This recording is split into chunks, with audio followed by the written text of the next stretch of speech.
Well, hello, everybody, and welcome to ZBrush Live. Let's do a quick sound and video test. If you guys can see me, see my screen and hear me okay, let me know so I can get going. Sorry I got on a little bit later, but we were having a few technical issues, but I think we're good now. So yeah, if you can see my video and hear my voice, if you could let me know in the chat, that would be awesome.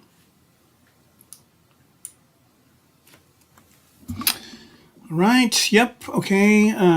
Irene Devon is saying everything is good. Okay. All right. We've got more of these cryptic messages. So real quick, some housekeeping: like, subscribe, do all the internet things, leave a comment. All those things help us, so please do that. And it'll take a second of your time, but it would definitely mean a lot to us. And also, if you have any questions, you can ask during the stream. And if you don't get them answered here, you can always leave them in the comments, and hopefully we will get back to you with an answer. Okay, so without further ado, let's get on to the next stage. So we're pretty much almost done with this. Today we're just going to paint. I did a little bit of work off screen, but not too much. And so today we're going to pose and paint the model, right? Let me do one other thing here while I'm thinking about it. I renamed a lot of stuff, but not this one. So here we go. We'll rename the floor as well. And also, we don't need to look at it. Okay, so one of the things that I did is, hang on, I've got a question. Let me answer that real quick. Why, when downloading the Maxon app, does it take my access away from my pirated trap code suite plan? I have no idea. Cyanosis. I don't know what the answer to that is. But my guess is if you have a valid Maxon license, then you should contact their tech support and they can probably help you with your issue. Okay, so here I'm just going to turn transparency on so I can show you what I've done. Now, unfortunately, there is no kind of smart way to pose a hard surface model in ZBrush. I mean, there are, and I've used quite a few different ways of doing it, but it's not a very straightforward process. Posing characters has become a lot easier because of Character Creator, but posing hard surface is still kind of a bit of a cryptic thing, but it's not too bad. So one of the ways I'd done it earlier is I basically would move kind of the base here, kind of the hip joint, and then everything would kind of align to that, and then I'd move the top leg and everything below that would align to that as well. And I'd written scripts to do that for my previous mech, which is this one right here. So let me just load it real quick and I'll show you guys. So for this mech right here, this one, I have a lot of poses for it. So here you can kind of see the legs are raising up. Here I've got a couple of poses. And then I've got one which I don't have here, which is of them running on a field. And those were all kind of posed in that method. But I didn't want to do that for this just because it's kind of not as big of a project. So what basically I'm going to do is I have a Z-sphere rig that I made that I put inside here. So this is what it looks like. And this is pretty easy to pose by itself.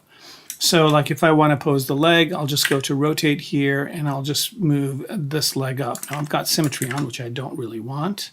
So I'm going to turn that off. So I basically will simulate the pose here. And just maybe the ankle is kind of doing this. You know, the foot is doing this. And then I'll go over here. You know, one of the feet needs to be planted unless it's running, in which case, I don't know if I've seen these things run, but in which case, like this is kind of the kind of thing that would happen. But this thing isn't running, so we just need to figure out some sort of interesting pose. Now, the other thing I also noticed is that this over here rotates, so I can rotate it from here, I guess. Or maybe I can add another joint. So here I'm just going to go to Q and add one more Z-sphere over here. And so now I can rotate this whole thing. Maybe, let me go back to rotate. Nope. Can I can rotate this whole top part, but maybe by holding Alt. Nope. I think there was a way to rotate the whole thing, but I can figure it out. You know, I can always kind of bring it back to where it is. But this will be easy to rotate the hips. Like the first thing that happens is that these hips are open like this. So whenever you see the reference, and let me load that real quick. Pubwise, thank you. And let me load this thing in. for the reference.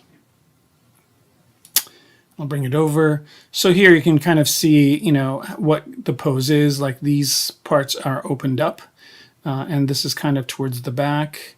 So I'm going to try and get a pose like that. I mean, in most of the poses that I see this thing in, like it'd be nice to get a pose like this with it, with like maybe a rock or something that it's resting its leg on. But even looking at the drawings here, I can tell that you know, posing this thing is going to not be. Even Joe Johnson didn't really pose it running, but it does run, and we've seen it moving in the movie, so which is probably stop motion.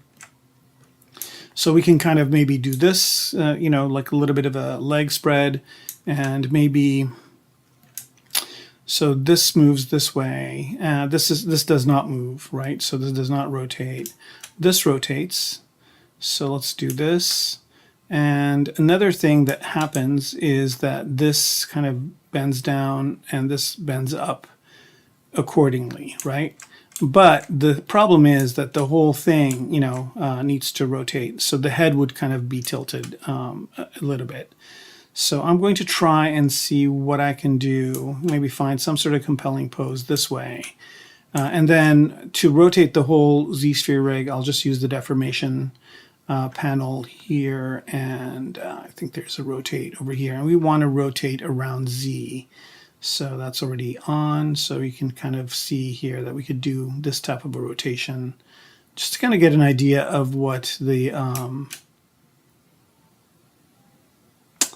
pose is. I just want to kind of get this on the floor, right? So we basically have the thing doing this. I'm actually going to go all the way back to, I'm just using undo to do that. And let's just add that one Z-sphere over there. So another way to do this is, instead of doing that, I can maybe rotate from here. So rotate the head from here. And I think there's a way to do this. And for some reason, I've forgotten how to do it. But yeah, basically what I want to do is, maybe I can just rotate it this way. Here we go. Right, so maybe the kind of the head's rotated this way. This one's out, this one is out as well. One is probably better to be out more than the other. I'm going to yeah, maybe do something like this, right? And then maybe bring this one down a bit, rotate this one. And again, I just want to be flush with the floor, right, with the foot as much as I can. So that's looking a little bit too extreme from this type of rotation. So when posing things, it's always good to be more subtle than be really, you know, to be really extreme. So I think something like this may be okay. So let's just bring everything back. And this kind of gives me an idea of how I want things to end up. Now, it looks like maybe the feet could go down a bit more. I think this is fine. All right, so that's one option. Let me go all the way back. And let's see if I can do another option here too. I just want to get to the point where I had that Z-sphere over there. Here we go. So here I'm going to do the same thing, but this way I'm going to look through the model. So I can still see my Z-sphere rig, and I'm going to look through the model just so I don't get as much of an extreme pose. So I'm just going to do a little bit of this, right, for this leg, and then maybe the head will bend this way a little bit, right, and then this one, maybe it goes out a little bit as well, like so, but mostly stays put, okay. So I think that's kind of okay. I think that's too much of a bend for the head, maybe about that much. Okay, so that's good. We're going to kind of put this aside. We'll do the posing afterwards, and now we're going to shift gears to painting. So I am going to move on from transparency to the object itself and move on to the painting part. So I'm going to select this piece right here, which is the biggest piece. I don't know why it still wants to stay on the, I know why, because I'm pressing 2. I just want to go to the hull here. I did some work in naming stuff, by the way, which, you know, is a good idea, and organizing everything so everything's organized in folders. I still do have a little bit of stuff here that I'm going to move out at some point, but right now I'm just keeping them as part of the model. Okay, so all right, so back to painting. I'm going to solo out this piece. So we're going to paint this piece first. And for colors, I mean, I'm going to go ahead and I don't need to load a brush yet. I'm going to load import the texture, and I'm going to import this kind of image that basically started this whole thing, and it's this one right here, which I'll add to that. So it's just this image, and I kind of like the colors in here, so I'm going to try and use them if I can. And I don't know if I even like the colors of the mechs, but I kind of like this gray outside. I think they're kind of cool colors, this kind of lightish gray and this darker gray and this darker gray. So I might use these colors. So what I'm going to do is I'm going to use this painting as a color swatch. So I'm just going to, I don't really need it to be very big. I'm just going to put it over here, kind of off to the side, and press X to set it there. And then here, I'm just going to go ahead and start painting it. Now, first of all, I want to coat this thing in one color, and that's going to be the color of the mech itself.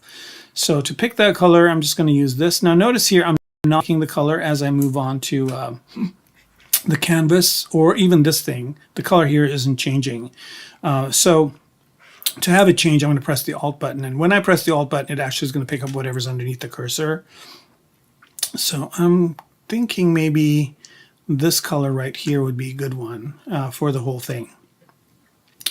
And if I look at this color, it's kind of a more of an orangish color, it looks like. It's not really a green color or gray color. But I mean, it is closer to the gray as I like, but I think I'm going to go for that. All right, I'm going to fill the object with that color. Now the color here is a little bit darker because of the lighting.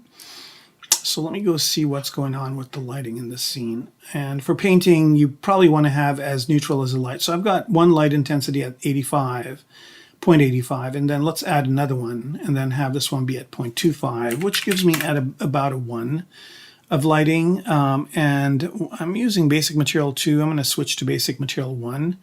Actually, the better one to do for painting is, where is it? Skin shade 4. Okay, so this kind of gives me more of a realistic color of the object. Also, let's kind of take a look at it and see what it looks like in a render. So I'm going to turn on, where are you? Redshift here. And I'm just going to use the existing ZBrush material. I'm not going to go to Redshift material and see what that looks like rendered. Okay, so, and I'm just going to use these lights. This was kind of towards the bottom. I'm going to move it up. So I got a 0.25 and I've got a 0.85.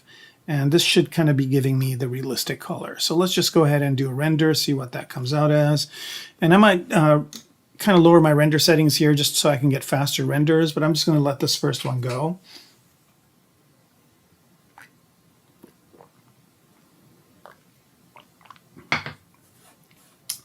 Yeah, Papa Wise, I'm still doing the ATSD, and I think either this time and definitely next time it'll be done. Maybe this time, you know, if we get through the painting part and the posing part today and shoot off a render, I think I'm ready to stop there. Okay, so here we go. So the reason why I did this is because, I've got the BPR filters on. Let me go change those out. I don't NPR, and let's change filters and set it to default. We'll get the default render. Here we go. Okay, so and this is a good thing that I did this, because this is looking more beige and less gray. So I don't know if I'm going to use that color. So here I'm going to go and choose a gray color, again holding the Alt key. Maybe let's try this lighter gray color. So again, it's pure gray kind of here. That's good. And so let's go ahead and fill the object with that and do another render. Now, before I do that, I'm going to change some render settings here just so it's a little bit faster. So this error threshold, I'm going to go to 0.05 here. And let's do BPR render. And I could turn on progressive rendering because I don't really need the full render to kind of see the color of it, but this is fine. Now, since I changed some settings here, it's going to take a little bit of time, but not too long. And this is a pretty dense part of the model. So there we go. I think this color looks good. I like this color a lot, so I'm going to go with that. Okay, so this is going to kind of be the base color of the Mac, maybe a tad darker. Let's do that as well. Thing about painting is just like painting in real life. You basically are going to spend a lot of time kind of figuring out a palette and then painting away.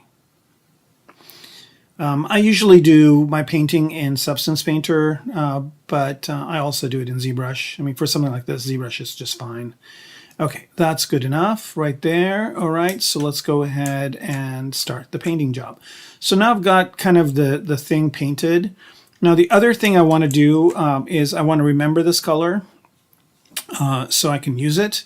So I'm going to go ahead and put in some other object in here, just any object, doesn't matter. But I'm going to go all the way to the top here and insert a cube or a plane. Plane's fine.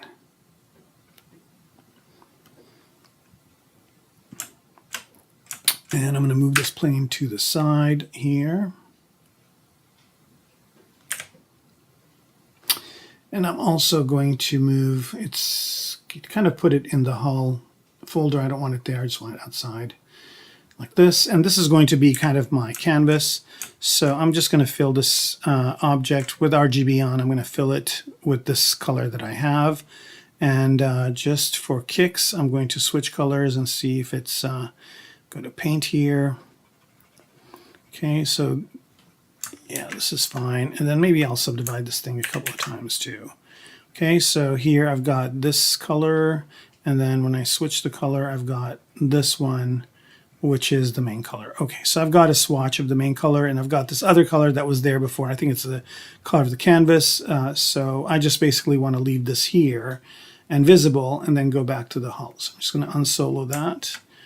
Okay, so now what I want to do is, so there's kind of two ways of thinking about this. You can paint in dents and kind of wear and tear in the metal. I'm not going to assume this thing's like been in the field and is worn out or whatever. It's kind of a newer model. So this kind of would be the one that you start out with. And then afterwards, you can go in and add in kind of the dents and whatnot. But here, what I do want to do is also, this thing's been outside or whatever, so it does have some weathering on it. So the first thing I want to do here is I'm going to do some masking. So I'm going to solo this thing out, and I'm going to go to masking. And then do a mask by cavity first. Let's do that. There it is. So this kind of masks all the little nooks and crannies, which usually are, a little bit dirtier because when you clean something, you have to really get in there to clean this area out. And I'm going to grow that mask and then sharpen it. Right, so, and then I'm going to boost that mask, just kind of go outside of the lines of the inside part. So I'm just kind of boosting the mask, and then I'm also growing the mask just kind of to get a bigger area, right, that goes outside. And then I'm also going to sharpen the mask as well, just so I kind of know exactly where that is ending. Now the mask here is really straight on the edges, so I can either muck with the mask here and get it to have kind of more frayed edges and whatnot, or I could do that later. I think I'm going to do that later with just the painting part. So right now I'm just going to mask this part and like so, And I'm also going to bring up the Z color. This is really useful. This is a plugin that you get for free with ZBrush. This is really useful because it's got this kind of thing in the bottom where you can actually change the hue and saturation and value. And you can move this off screen, which is what I'm going to be doing, but I'll bring it back in if I'm talking about something important. Okay, so I've got this mask going on here, and what I want to do is I want to go ahead and pick a little bit darker version of my color. And that's where this really comes in handy. So I'm going to invert the mask first. I'll just do it here in the menu. So inverse, right? So now all the other parts are masked, and then the places that are kind of have indents are not. And then for this color here, which should be here, I want to increase, let's see, can I play with the value of this? Okay, I'm just going to say set color. That's not what I wanted to do. And see, this is why, let's see, did I hide that thing? I did not, but I'm on solo. I guess I could always pick it from here. So I just want to pick this color, and I don't want to set the color, but I want to add it. It's been a while since I've used this. I forget how to pick the color and put it in here. So let's do add. No, how did it work? Did you drag from here? Yeah, here we go. And again with the Alt key, oops.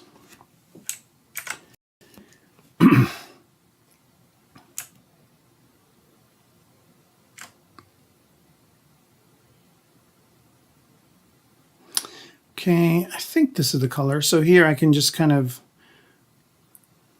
I don't know what's happening. Maybe it's acting weird with this pen. Here we go. Just make it a little bit darker, like maybe like that, right? So for that, I'm just using the value here, and I'm just going to fill object. Oh, we need to set the color. So that sets it over here, and then just fill object with that. And if I clear the mask, this is kind of what I'm getting, right? So I can see here that the edges are really clean, and what I'm going to do here is I'm going to do another trick with masking. I'm going to try and do as much of this as I can with just using masking tricks, and then I'm going to do physical painting afterwards. So here I'm just going to go back to not light but masking. And what I want to do here is do a mask by peaks and valleys.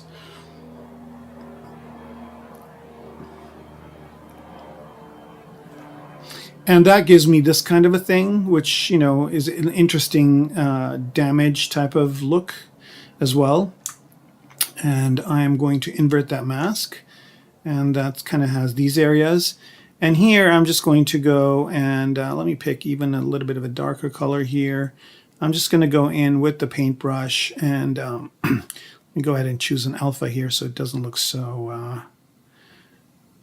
let me see if I can find a better alpha for this. My alpha menu is going to take a minute here to generate. So I don't, if you could wait for a minute.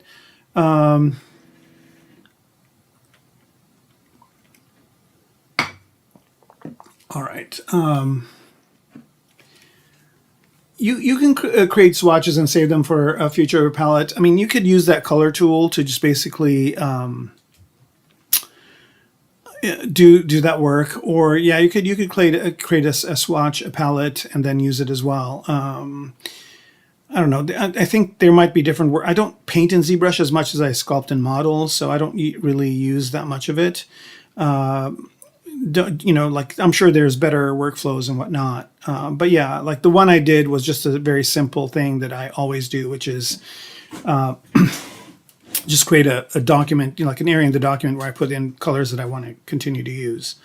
But you could do that in Photoshop beforehand too if you want to, and then just like this image. All right, so this is going to take a minute, but yeah. All right, here we go. And then in these alphas, I just want to find, do I have one that's just, okay, bone, mechanical fractals, miscellaneous, NPR, patterns and grills. I think, maybe I can use, not a skin one, but let's see, there might be something in the Gnome and Alpha library here. That might work. I want something that's just kind of a broken up. And I could use some of these from brushes from Photoshop, but I think these are more skin brushes, alphas, so these aren't going to work. Let's see, Pixelogic alphas. Let's see if there's some in here. I see more of kind of what I'm looking for here. Here we go. Something maybe like this. Let's choose that. Okay, now the thing is, when I do this, it's going to load it into Spotlight, which is not what I want. So what I need to do is hide Spotlight for a minute and then just use that alpha that way. So same exact thing, but a little bit different step. I need to find it. Maybe I'll find something better. Nope, there it is. Okay, let's choose that. Let's see if there's any other ones that we could load so I could just switch to them without having to load this menu. Let's see, I'm just looking for kind of like edge scratch. Here we go. There were a few good ones over here. Something like this, something like this, something like this. Yeah, and I should say that painting in ZBrush is great. It's really, really cool. And right now I'm just creating one map, which is going to be kind of the color map. And I'm not really doing separating this out. I haven't UV'd any of the parts, so I'm not really going to go down that route. Pick this one too. There's some great ones. And by the way, all these you can get from the Pixelogic website, and they're free. So you go to, if you do, I'm sorry, I keep saying Pixelogic, but the ZBrush website. And if anybody's interested, I can dig for the link. But they're pretty easy to find. I'm going to use this one too. All right, so now that I've got all these alphas loaded up, I can go in and see now if I paint. I turn off symmetry, first of all. And we don't need to have these be symmetric. And here, actually, dots is putting too many of them, so I'm just going to use drag rectangle and just do, just put it in the patterns. I'm going to make alpha with this and texture off.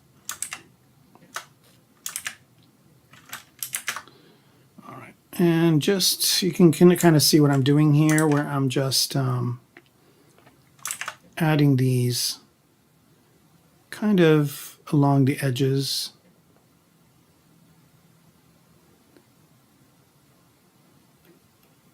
Like so. And then if I hide the mask, so if I have the, if I just click on view mask, it shows me what I just did. And that's actually not looking like what I want it to. So I'm going to undo that. And I think what I want to do is go the other way around.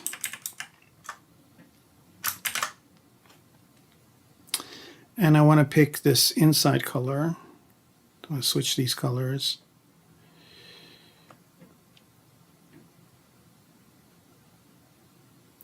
There we go. So now basically what I'm doing is the edges of these things, I'm just kind of putting this pattern down just to show a little bit of wear and tear.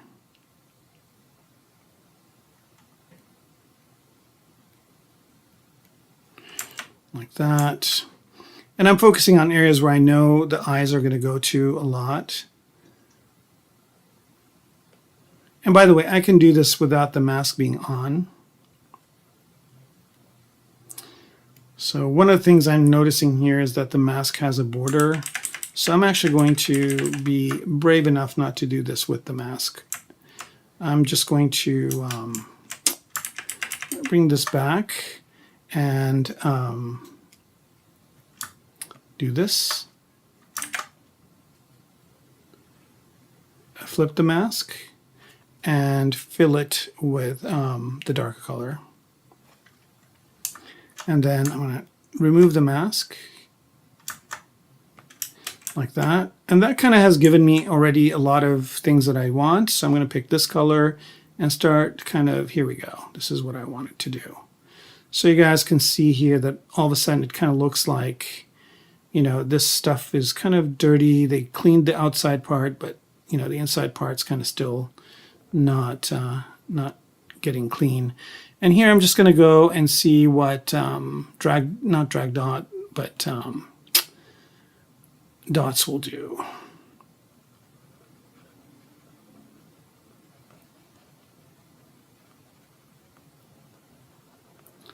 So it's doing a little bit of what I want. So this is good.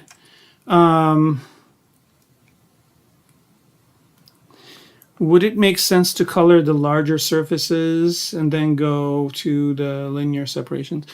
I don't really need to do that much on the lighter surface, but yeah, I mean, you know, there are different ways. Painting is one of those things where, you know, if it makes sense to you, definitely go by that way.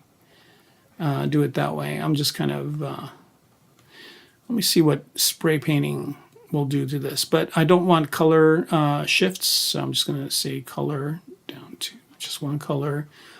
That's working even better. So here you can see I'm not really, you know, doing a lot of, you know, painting. I'm just kind of doing a little bit of weathering just to kind of give this thing the idea that it's been through some stuff. Now the problem with the peaks and valleys is it also did the peaks. So here the peaks are kind of getting, you know, the peaks usually don't have this kind of darkening of the color, so I'm going to have to paint over them. But this goes pretty fast. And it's one of those things where just like UVing, you just put some music on and even though this might kind of look a bit busy right now, it when you bring everything else back, and maybe it might help to do it this way. You can kind of see how it's already taking a lot of character. I don't know why I decided to have a scarf on. It's really hot. All right, and then just start painting this stuff over here. But yeah, I mean, you know, there are workflows, and you can use some of my workflows if you like them. But basically, you can kind of get an idea of how, like, this is, you know, this area is here becoming a little bit more like real and weathered. All right, and it's always a good idea to see what it's going to look like rendered. So let's do a quick render here again in Redshift. See how these are coming through.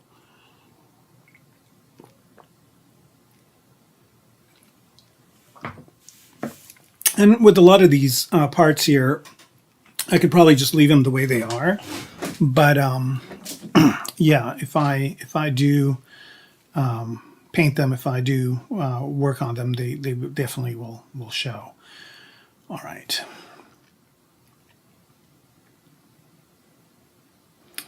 All right. Let's see. I have my error threshold at 0.05.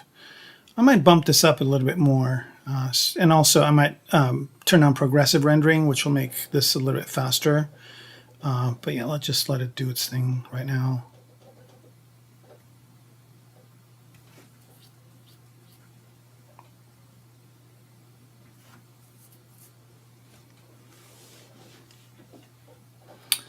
Here we go.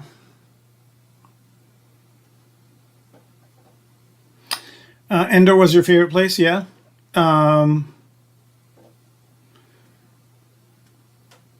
Yeah, and Andor was an interesting episode. And there was one of these chasing the Ewoks, and then Chewbacca got one of them. Yeah, you know, this thing's been in Star Wars quite a bit. And then it came back in The Mandalorian, I think, and some pirates had one. So, all right, here we go.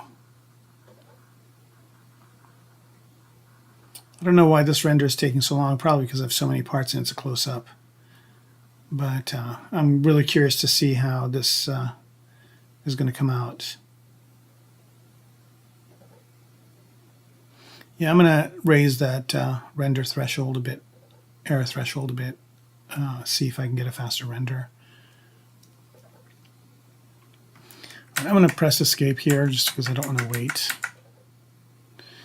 And I'm going to pump this up to 0.3. Let's try that. Let's see if that is a little bit faster. Oh, one other thing I wanted to do was turn on progressive. Here we go. BPR. And I think this kind of will give me an idea a lot sooner without getting a feel. You know, I don't need a perfect render every time.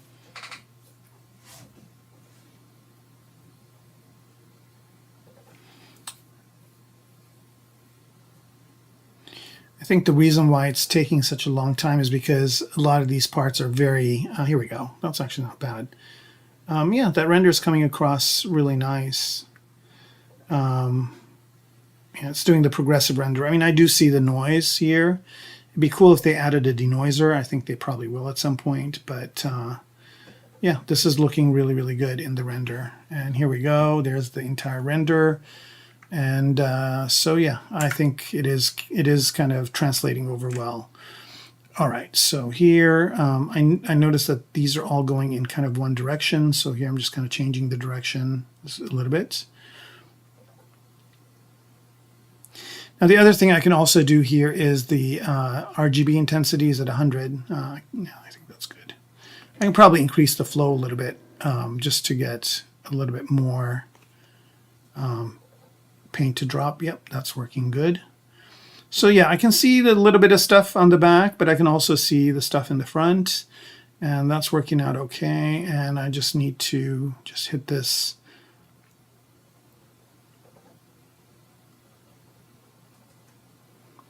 regularly.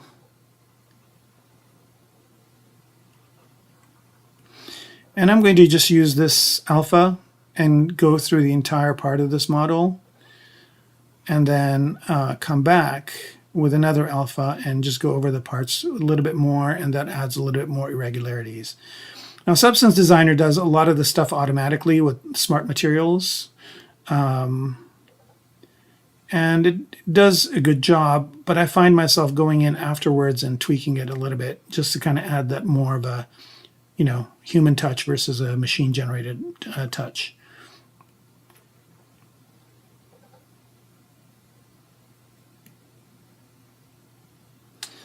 So yeah.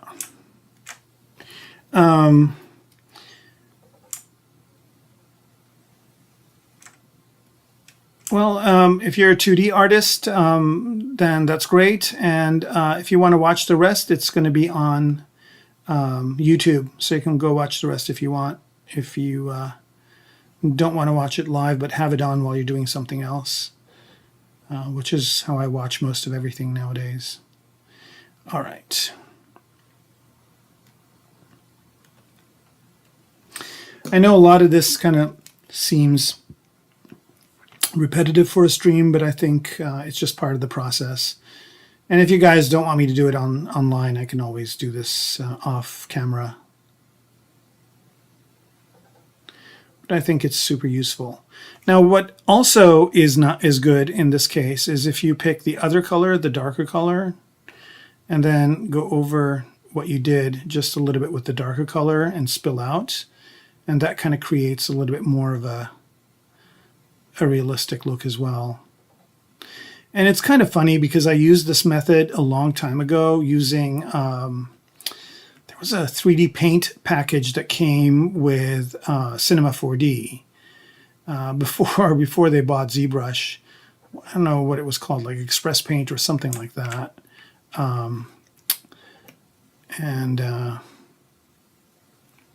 I think it's about time to jump to, where did the alphas go? Oh, are they all textures? They are all textures. No, they're not. Where did they, oh, I guess I didn't load? Oh, that sucks. All right, I'll just go in and load these up. Here we go.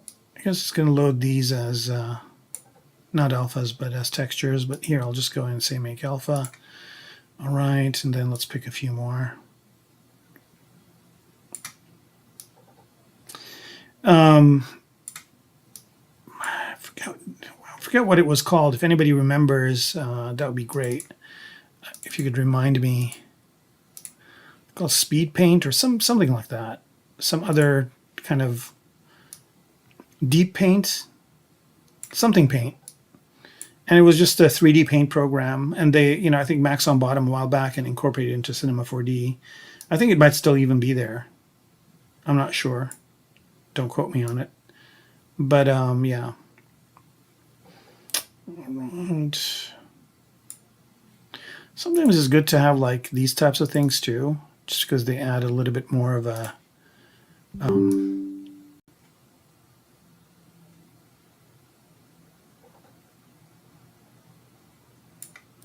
we go. And make alpha. So basically what's happening is that a lot of these images I think are have alphas in them or whatever, but it's loading them up as you know, as textures, and then I'm just going in and saying make alpha. There's some really good ones here. All right, so make alpha as well, and you can see the alphas are kind of loading up. Hopefully, let's see, are they all there? Yep, they are. Okay, let's get a couple more. I know I did this before, but one more time for the win. Kind of like this one. Make alpha and turn these off. Put this away. All right, here we go. I'm back on track.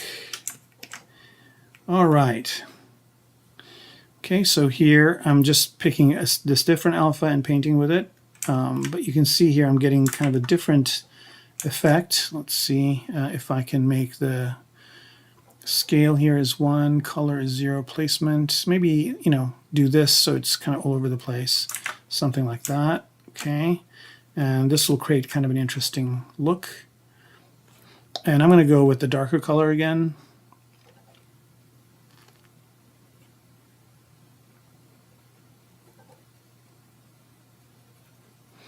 And here I'm just going to put some on the edge over here because it didn't really know to mask the edge of this thing.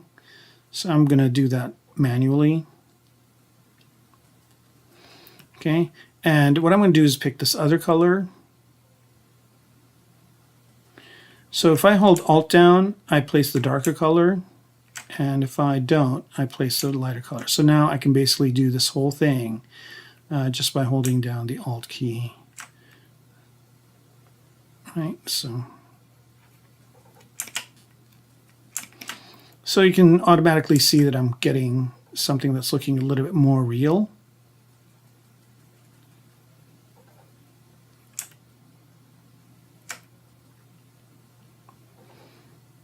Just by going back and forth with this texture. Yeah, I really like what's going on over here. Now in this nook over here, oops.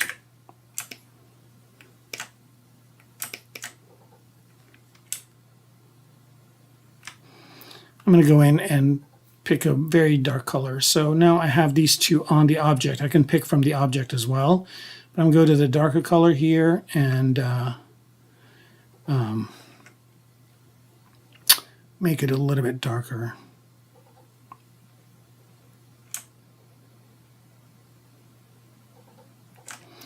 And I'm going to pick that thin piece that I had, this one.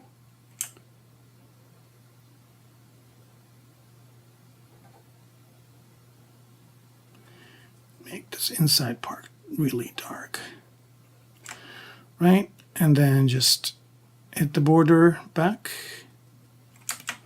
There we go. All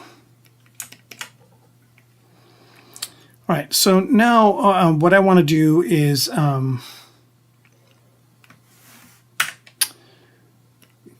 go ahead and the nice thing is I've got a lot of really cool paint brushes as well. So if I go to brush here, and I go to my brush menu, which is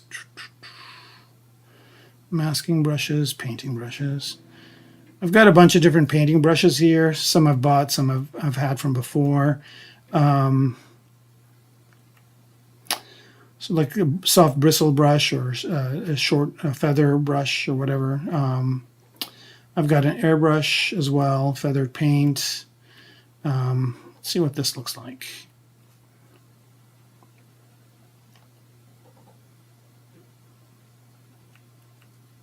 Kind of liking what this is doing. I know you can sometimes barely see what I'm doing, but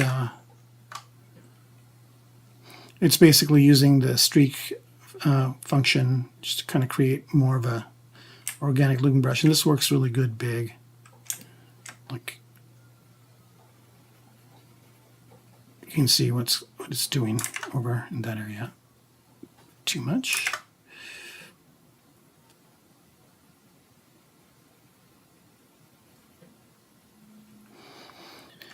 All right, let's pick this other brush. I like this one a lot. This draw brush. And this one's kind of good to just, you know, get this kind of action happening. But let's try it with an alpha.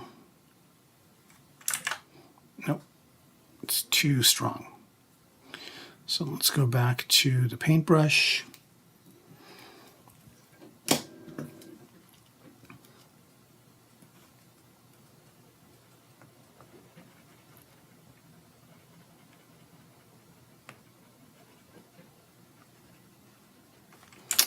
Just hit that area with that. So, you know, this kind of big part that I'm working on is one of the most important parts. So I'm spending a little bit more time there. I don't know if I'm going to spend this much time on the rest of the model. But you can see these kinds of things take their time to do, and they're fun.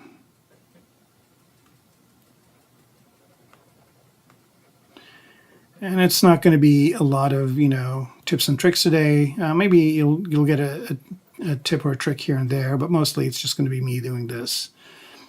So maybe with some other types of colors and whatnot. Now the thing that would be nice, and I can do it, I can also add materials to this as well, but I don't really know how that's going to come out. So I'm not going to do that, but it'd be cool, like if you could paint materials. I mean, you can, but I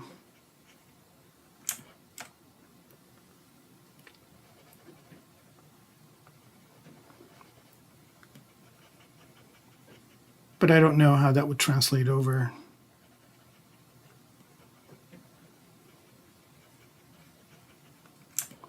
All right, so you can kind of see it's getting more and more organic looking as I apply these paint strokes. All right. Let's take a look at it from the top here.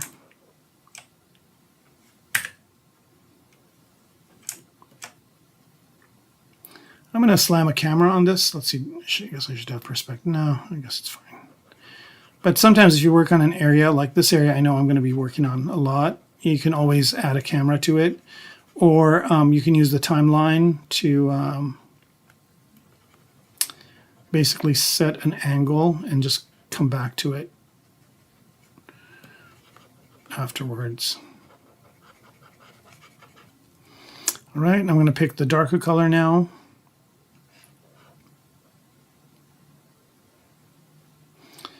And I think it's this one right here. And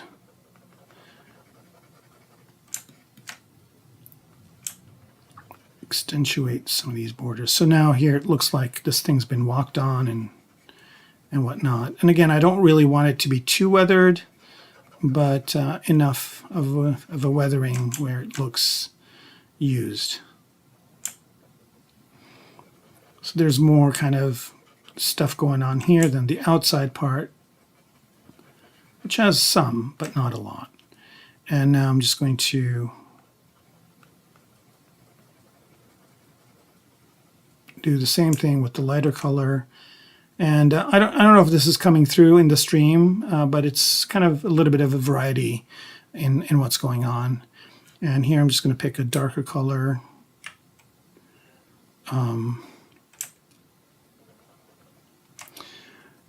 And go to the paintbrush here. It's kind of a harsher. I'll use this one. And I'm just going to do this over here. And then beat it back, because there's like oils and stuff that get spilled over here. So here we go. All right, this alpha worked out really well. Let's see what this one does. It's always good to switch out your alphas so you're not kind of, you know, so people can't recognize the same pattern over and over again. But here we go. That kind of made it look good. And again, if you look at it from here, it's kind of, you know, it's very subtle. I just want to make sure that there isn't any areas where it's like glaring, but I don't think so.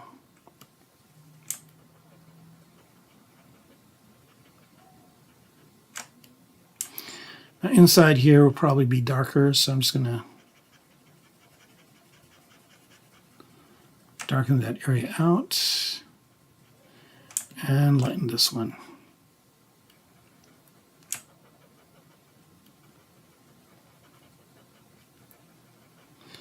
There are some pretty powerful painting capabilities in ZBrush. It's not really known for that, but you can do some seriously good painting in ZBrush. All right, I think that'll do it for that part. Okay, so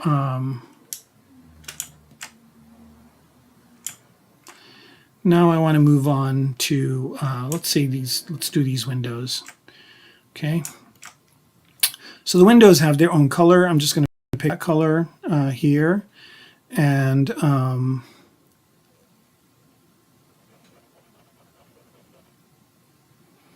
me sew these things out. Okay, we're just working on this piece. And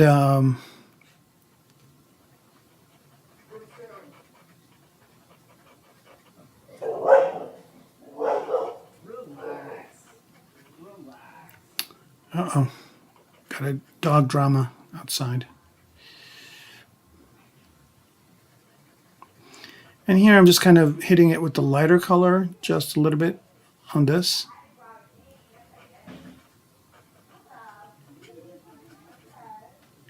All right.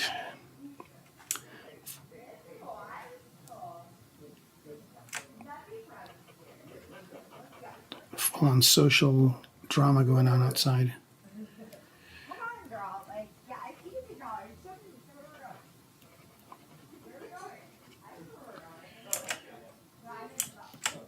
All right, so that looks good like that.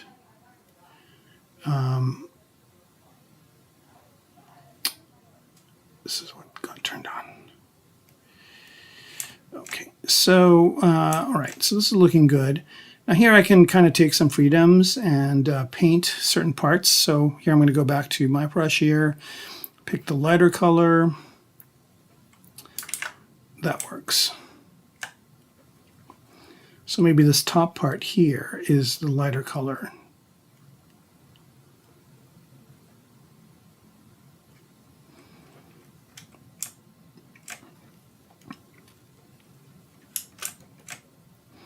And then also kind of had the idea that these would be little things that the guys could look through. So I'm just going to pick a darker color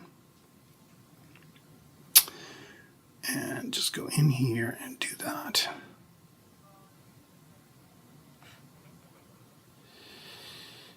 Right, and then do this just to kind of beat it back.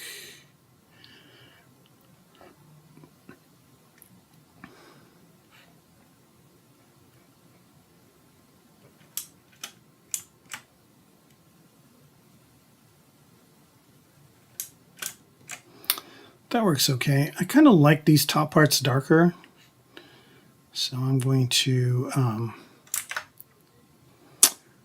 go back to my paintbrush and paint them the darker color.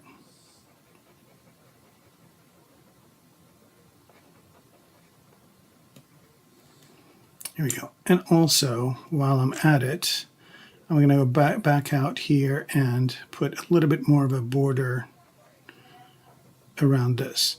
So you can kind of see already how this is looking a lot cooler and more realistic.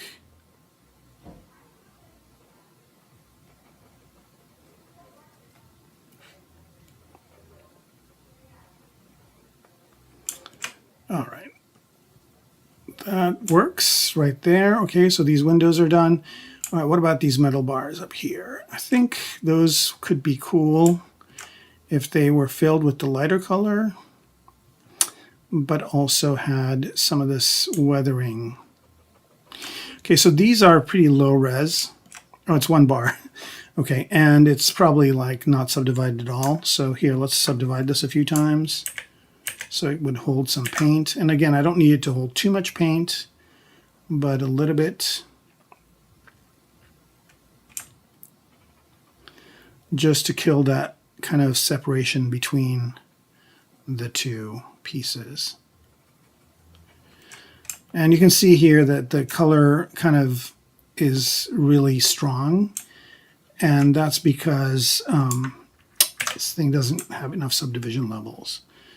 I could turn on sculptress mode and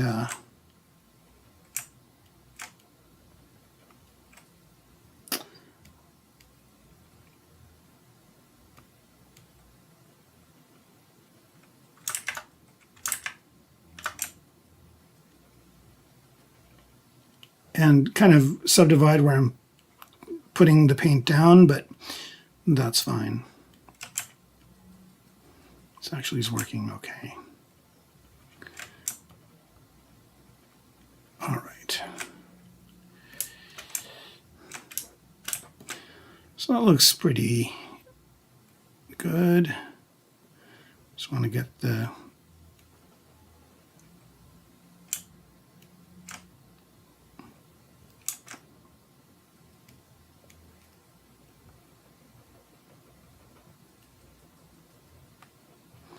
there.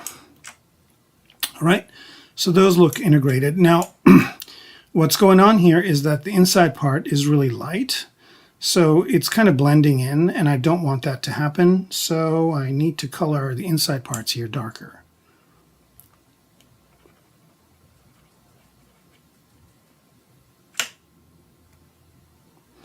There we go, and that'll make it pop out more.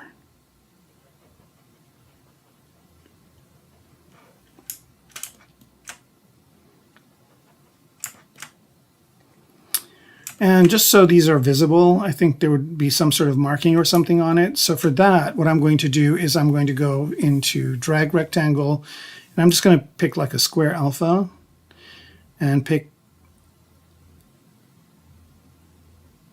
like an orange color.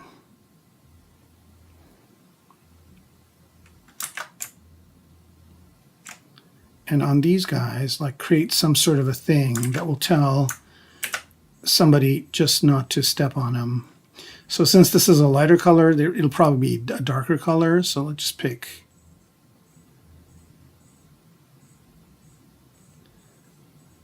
darker color like so. Okay, and I'm going to mirror this just because it's going to happen on both sides, like so.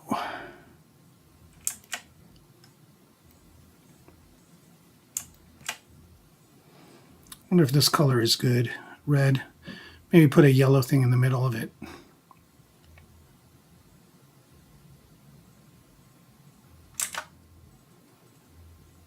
Let me choose a different alpha here.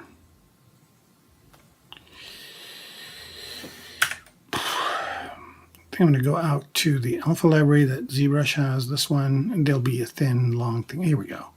Let's try doing something like this.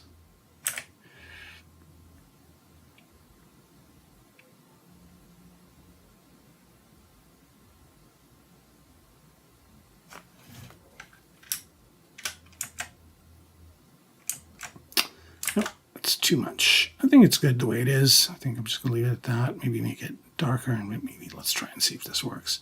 One last try here.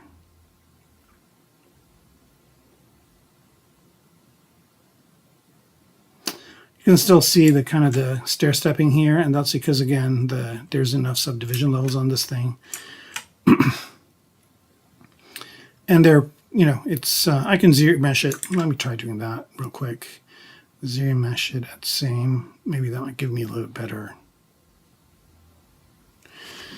If you guys don't mind, just 1 second. I need to text my neighbor.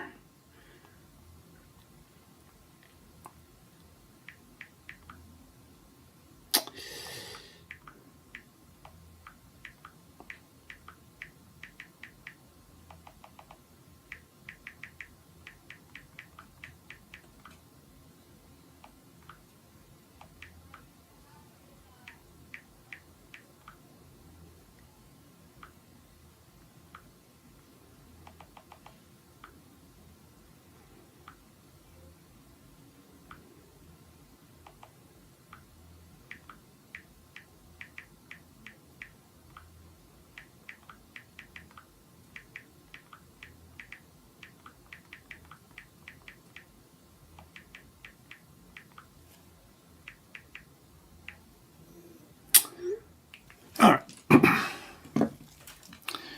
Oh, what happened in the meantime? Something. Okay, I think. Oh, it did do the. It did do the zero mesh. So let's see what that. But it just colored it all this color, which is fine. Just gonna fill it with this, and then see if I can.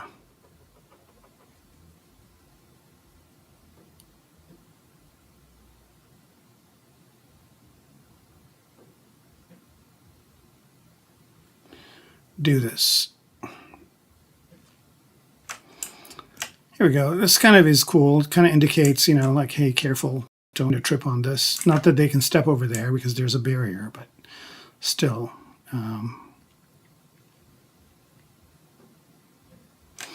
This might work. And then just go in here with some paint and back to dots, pick one of these alphas. This one, and just roughen it up a bit.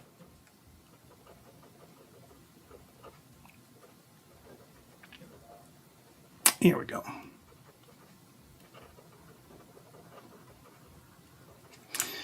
All right, so that just kind of creates a thing where it says, you know, make sure you don't step on this or whatever, and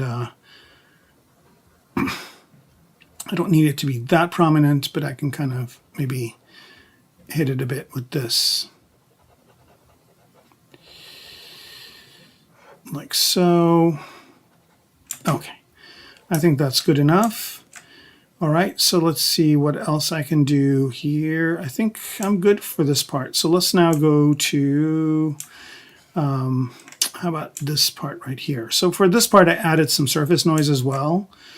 And let's see what kind of paint it would take. So this one, let's see here. Yeah, I'm going to fill it with whatever color it is. So fill object. I kind of like this grayish color for it, so it's good. And then I'm just going to pick maybe this kind of color, and which is a little bit lighter version of it.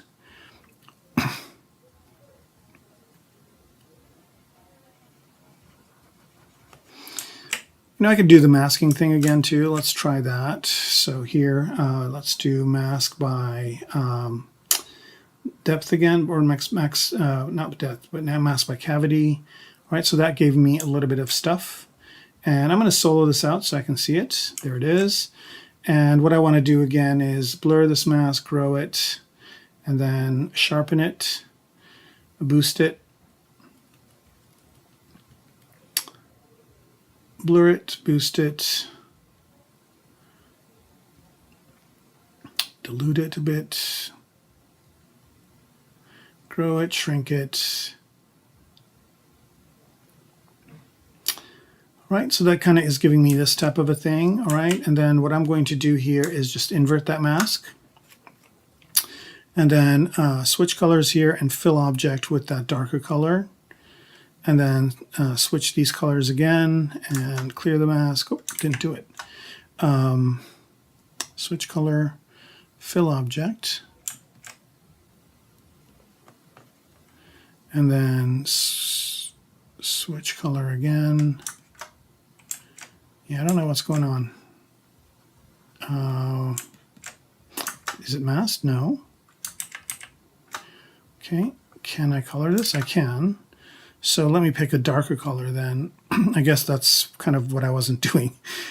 Switch color and then pick a little bit of a darker color, like so. Fill object, here we go, and then clear the mask. Okay, so that kind of gave me that little bit of a darker color here, and actually that came out really nice. It's going to save me a lot of time. All right, and then similarly here, I'm just going to go in with that darker color, maybe a little bit darker even.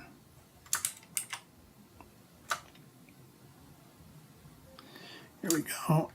Clear that mask. Yeah, that looks good. And then let me pick this color and switch these colors and start painting. I did see that there was a question. I'll get to it in just a minute. Oh, I'm in the inflate brush. How did that even happen? Okay, let's go to paint. Here we go. And let me choose a different alpha here. Let's choose this one. And I think I do have symmetry on here. Yeah, I do. I'm going to keep symmetry on for now, and then I'll turn it off in a bit, just to kind of get some of the areas that are common. And the inside part of this would be fine.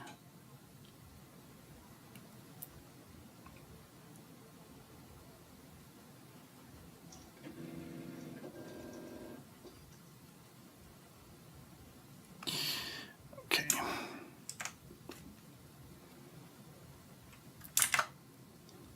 Did I choose dim paint? Okay.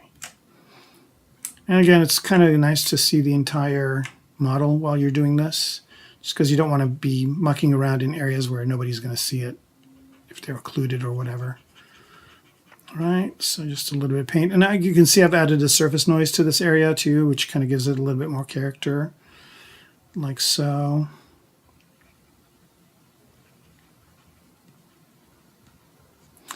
And here I'm doing both the adding and subtracting. What is the boost mask feature? So good question. And I'll answer it in just a minute. Let me just finish this kind of process here while I'm in the zone, and then I'll answer that question.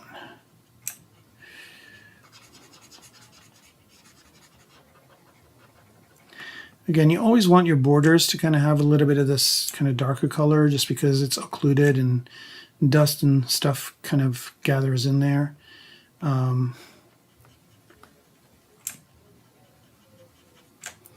And while I'm thinking about it, I'm going to go back to this guy over here, pick its colors, so the lighter and the darker color, and darken these areas as well.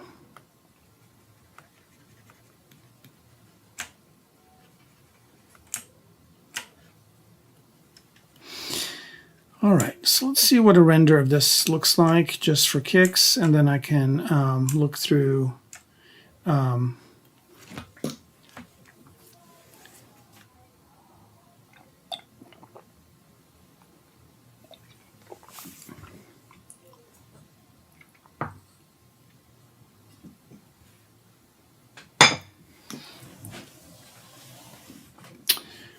right.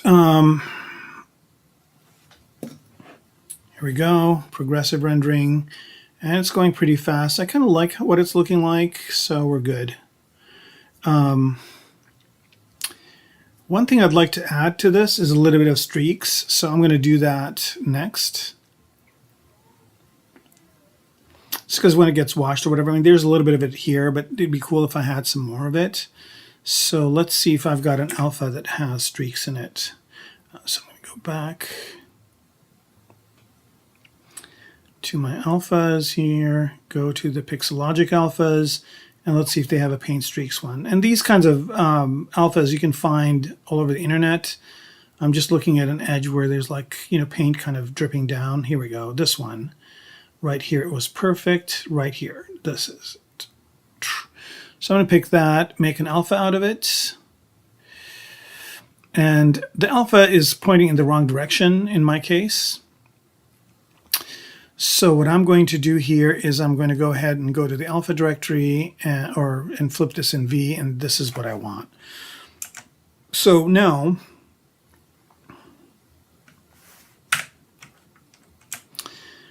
it's kind of a shame that nobody does these streams with painting, so I'm kind of glad I'm doing it. So I'm just going to do this with drag rectangle, and I'm going to choose a darker color, like maybe this one right here, and I'm going to drag this out so you can kind of see what's going on here, like this.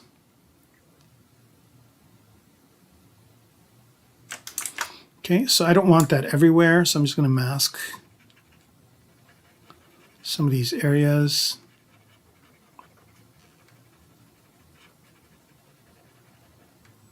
I don't want this to go, and then just do the, there we go.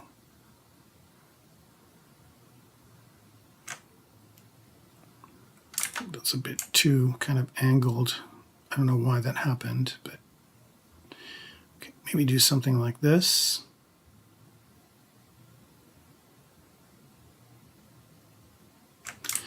Actually, I'm going to start this all the way from the top. I'm going to mask more of this area. Actually, do it this way. So I'm just going to bulk mask some of the areas I don't want this to happen in, like that. Keep hitting this preview. I'm going to make that pretty small because I don't really need to see the outline. I'm past the design stage where that matters. Okay, that's good. And then now, oops, did I move off of paint? I did. Right, and let's do that now.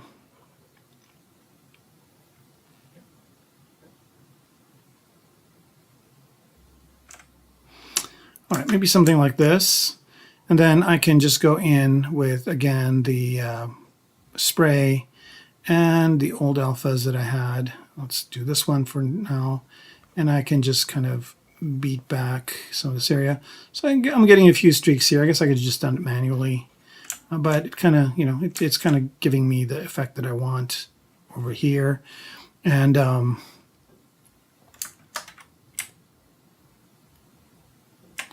to do this manually, I can just kind of accentuate some of these.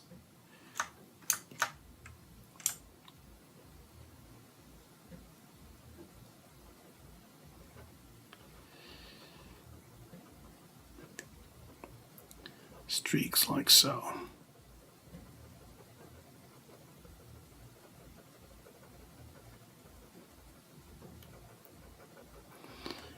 There we go.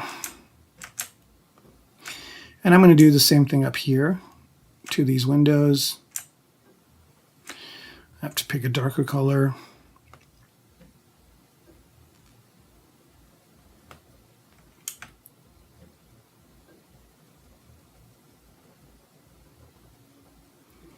Just a little bit of spillage. It's happening. I could use that alpha too, but I think this is fine. Okay, so this is good enough.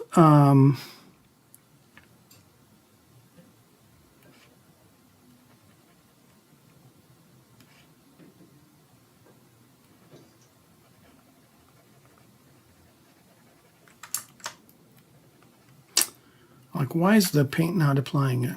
It's not. It seems up to. All right, here we go.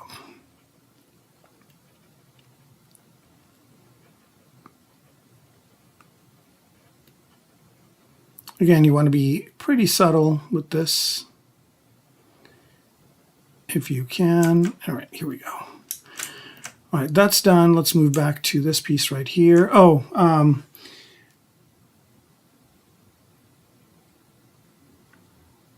Yeah, I mean, this, interesting that you say that. These tricks are all, I've learned all these tricks from painting plastic models. And, from people that actually paint statues. So, yeah. All right, so let's talk about boost mask because somebody was asking. All right, so for that, I'll just kind of switch to something like this and initialize it as a cube.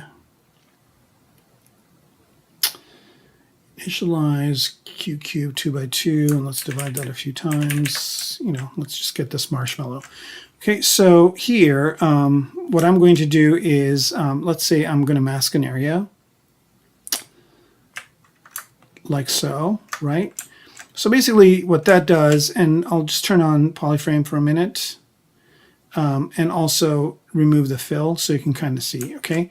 So this shows you the grid underneath and what the mask is doing, okay? So if I go in here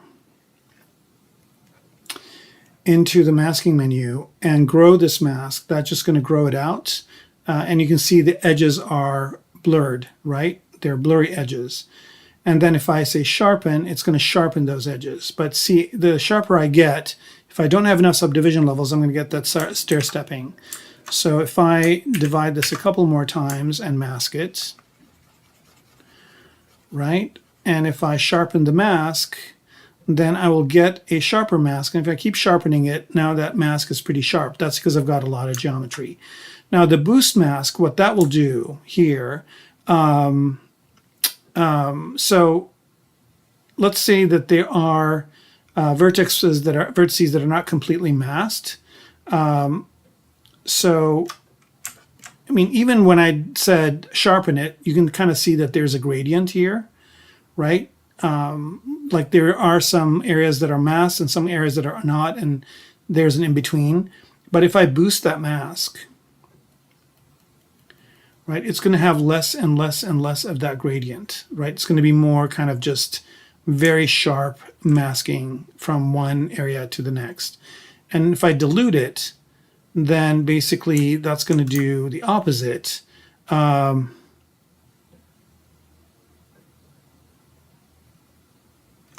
Okay, so if I do this, then only the points that were masked would be masked. And I think these kind of come in handy when you're doing, they added these when they added a certain feature, and I kind of forget what it was for. Let me see here.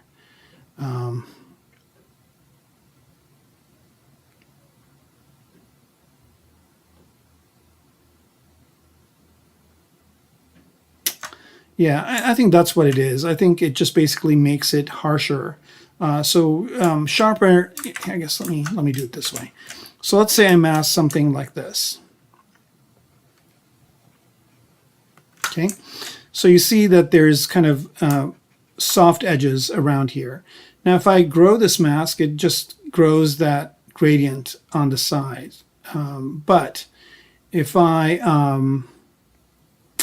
boost the mask, you can see that the entire mask is growing out, right? So it's not creating a blurred border, just the mask is getting bigger. And if I dilute the mask, then it's growing shorter.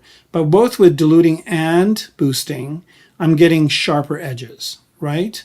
Whereas if I grow the mask, it's going to grow it but get a blurred edge. And if I sharpen the mask, it's going to take that blurred edge and make it sharper, right? But it's not growing it and shrinking it. So boost mask is kind of making the mask itself bigger.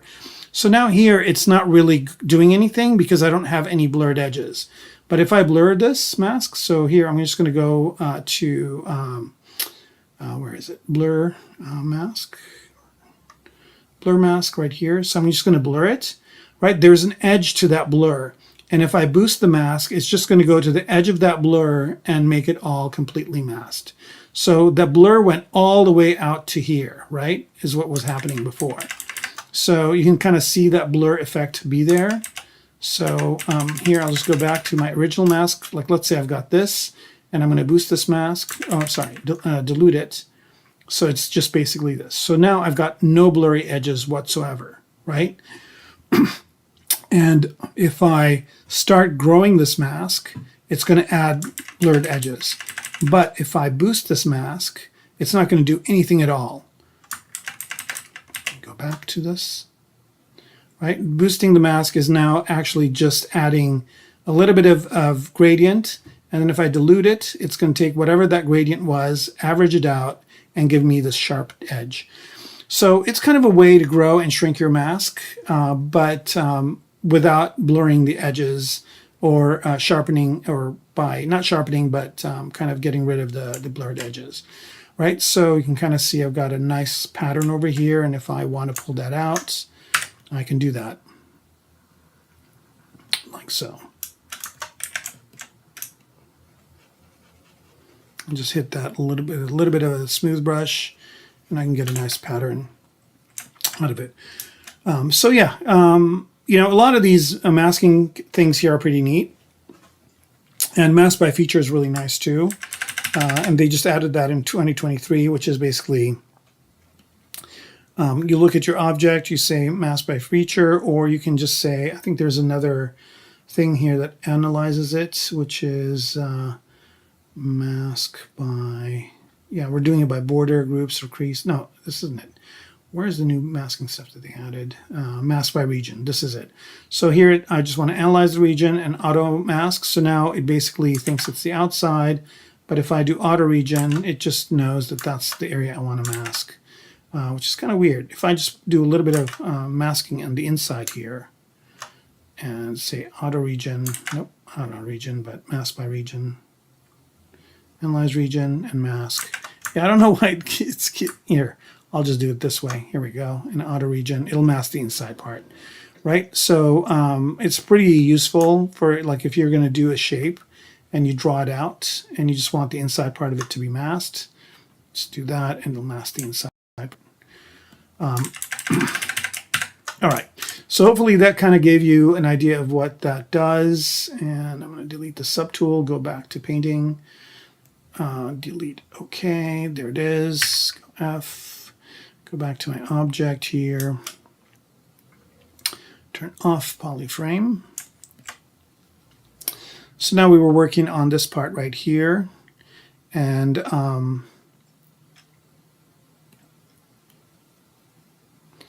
I'm going to add a little bit more variations to the paint here. So let's just pick the two colors that we had. And I'm going to hit this corner with the darker color.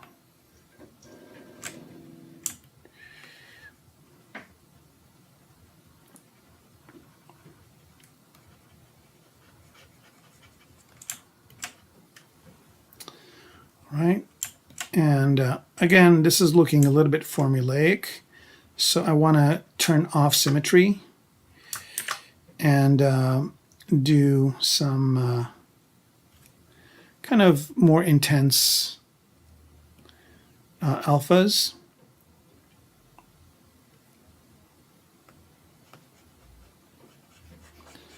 And this is really kind of good because it adds like some streaking to whatever I'm working on.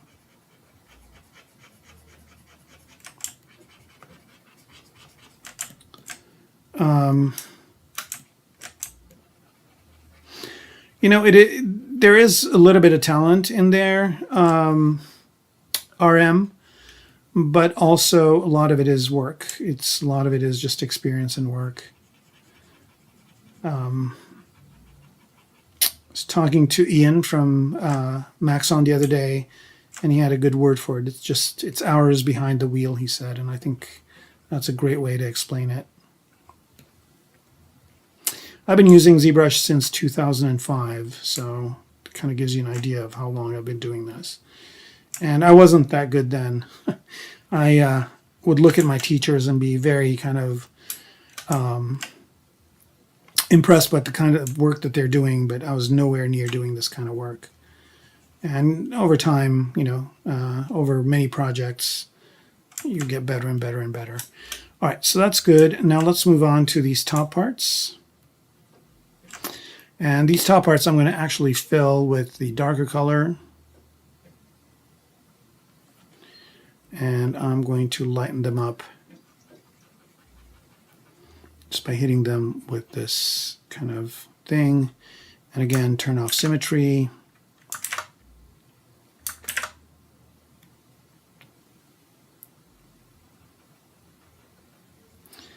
And do that to it. Okay, so now it's kind of getting a little bit more like this kind of part looks really organic. I want to do these different parts as well.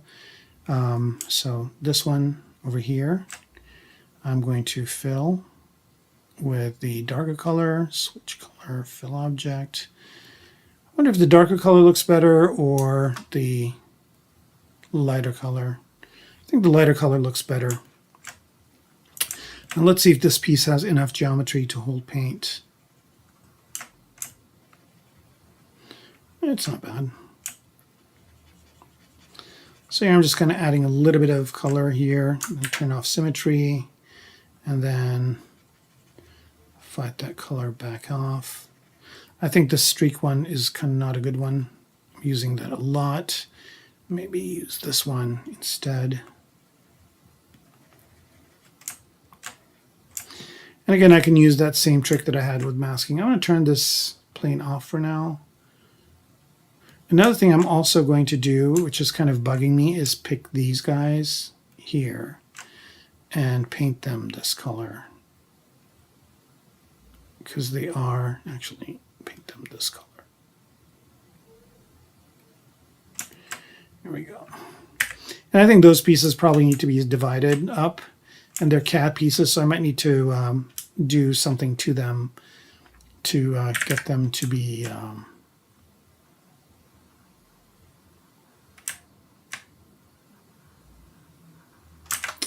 look at this.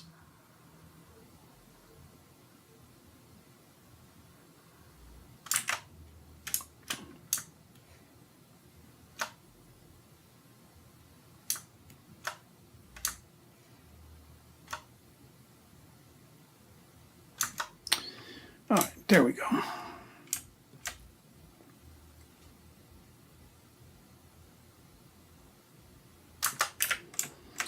Yeah, and these pieces are, if I look at the geometry, they're kind of from my Kit Bash library, so I can see that there really is no subdivision to these. And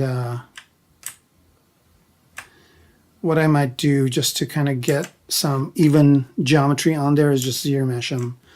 So I'm going to do that right now. I'm just going to go here to zero mesh, and I'm going to use detect edges because they're hard surface. And I'm also going to say double the amount. I just want a lot of geometry. Actually, that's not bad. One other thing here. Yeah, symmetry is on. All right, let's do one more and one more. Okay, there we go. And this is good enough. I mean, they're really small pieces, so it's not really going to show. I don't know why these inside parts are so straight, but maybe I'll just leave it at this and just subdivide it a few times. Here we go. All right, that works. And then let's see what paint looks like on this.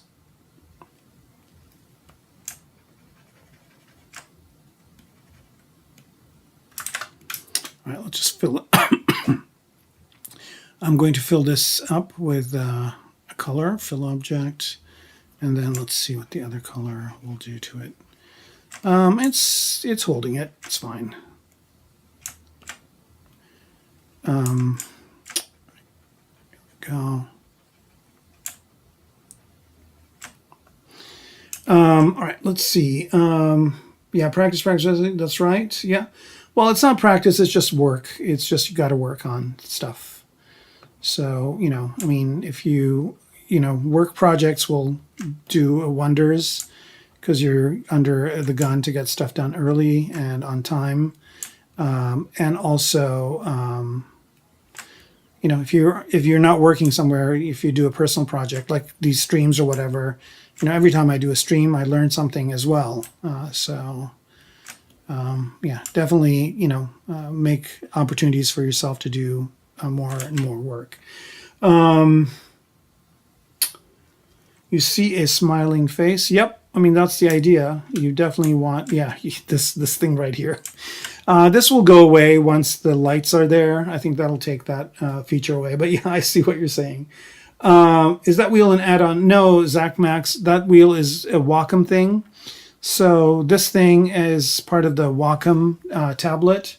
So in the Wacom settings, it's basically using this thing called on-screen shortcuts, and it's using this kind of wheel. So I made one for ZBrush, and basically all that it's doing is just doing keystrokes for hotkeys that I have. So if you like working with hotkeys, you can use hotkeys. I just kind of like having a little menu on my screen. All right, where were we? Yeah, we were doing these handles. They look a lot better.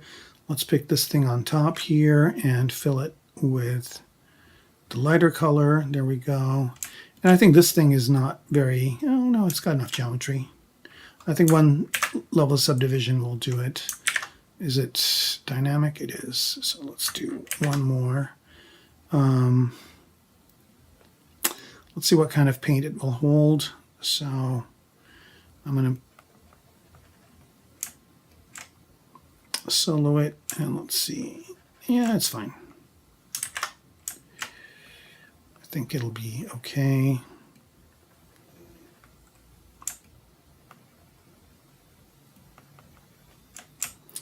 Like that.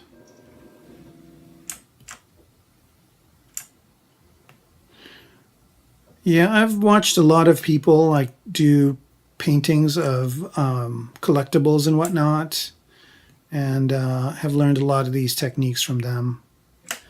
Of course, you know, they don't have symmetry. They don't have a lot of the, you know, kind of the things that I take for granted. But on that, it's basically the same stuff. I want to choose this thing and fill it with the lighter color here. Fill object, and pick this. Fill it as well. Now this piece here is not mine. I used it from a Kitbash library, so it's going to have some interesting experimentation going on with it. First thing I noticed is it's too big, so I'm going to make it smaller. The second thing I noticed is that, oh, why is the thing underneath it more oval shaped? That's weird. All right, let's make this match it. Here we go. All right, that's better. All right, so that's looking pretty good. Let's work on these pieces. So I'm going to pick this one, and I don't know if this one has, I guess it does have, let me see here. So this one's a pretty nicely kind of organized model. I might need to add some more subdivisions to it, so I'm just going to divide it a few times. And I think that should do enough to get it to hold the paint.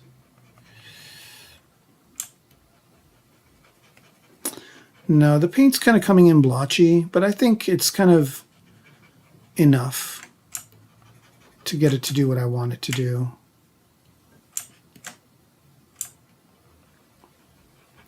I mean, I could subdivide it a few more times. It's pretty low poly geometry.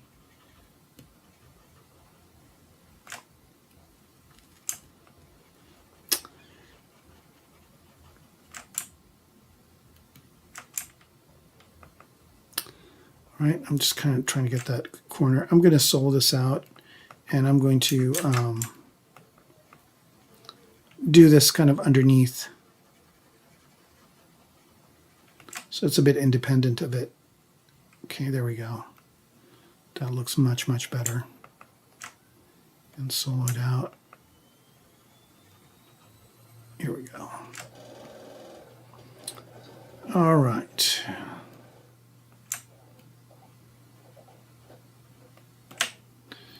Okay, that's good. Let's move on to this piece. So it's just kind of, you know, this rinse and repeat of this process. I don't know if this one's full. Let's fill it, and let's see. Okay, so this is another scenario where it's, you know, got good geometry. So what I'm going to do is apply the dynamic subdivision and see what kind of paint that holds. Not bad. And I'm going to do the masking thing with this. So I'm just going to solo it out. And I'm going to do the masking, mask by cavity.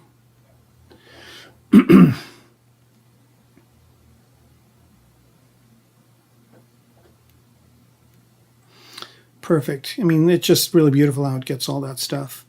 Okay, and I'm going to blur the mask. So go out, boost it. So okay, creates this kind of effect, right? And then I'm going to sharpen it and then dilute it a bit and shrink it some, shrink mask. Where is it? Shrink it a bit. All right, that's good. And then I'm going to invert that mask and then fill object, switch color, remove the mask, and this is kind of what I get, which is a good start. And then I can just go in and touch it up. See what that looks like with the whole thing.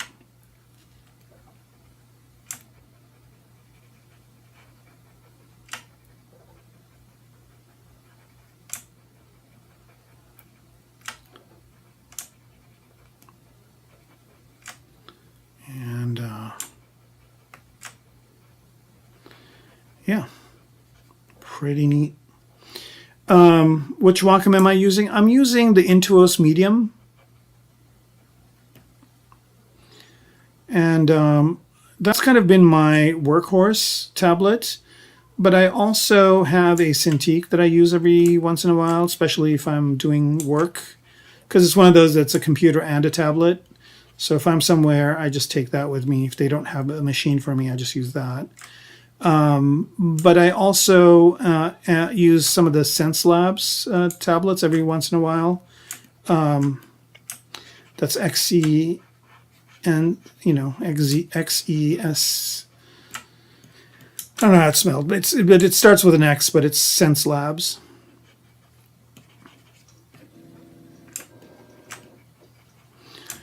You know, it's so funny because people always mistake the Wacom name. Like, there's always people, you know, don't know that it's called Wacom. So you see a lot of people call it Wacom and all that stuff. But the correct pronunciation for those of you that give a shit is Wacom. And but it, you know, it was a while until, you know, I kind of knew exactly how to spell it. And now it's, you know, with Sense Labs, it's the same thing. Like, you got to kind of, you know, at first I was like, Sense Labs, is this like a different, you know, is this a, you know, maybe a foreign company or something? It means something. And they're like, no, it's Sense. And I'm like, oh, okay, that makes sense. All right. Sorry, Sense Labs. I love your stuff. But yeah, but I've been using Wacom stuff, Wacom tablets, like for ages, like before '95, on Windows for pens and other technologies. I've known the company and worked with them for a long time. And I know a lot of the people from Sense Labs as well. A lot of them came from Wacom, so it's good that there's good competition out there. All right, so here I'm just kind of doing the same thing with the other thing. I'm kind of coloring these a little bit darker, but I'm kind of messing up some of my weathering, so I need to go in and re-add them. Maybe not with this brush, though.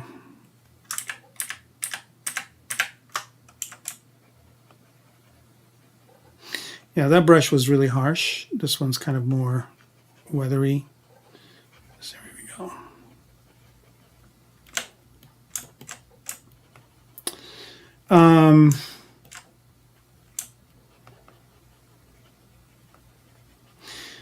Yeah, but you definitely want to use a tablet with ZBrush. You definitely want to use a tablet. I mean, I know some people that use it with a mouse, and I always kind of bow to them in respect. But I personally like using the tablet, and I think most people in the industry, or most of the people that are kind of doing this as work, use tablets. Schools teach it with tablets.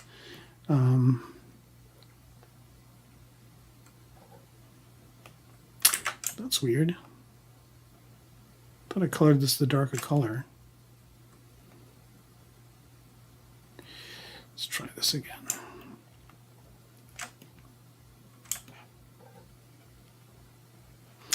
All right. I mean, ideally, I'd make these glass or whatever, but they're so tiny and they're probably in the grand scheme of things, they're not going to show up.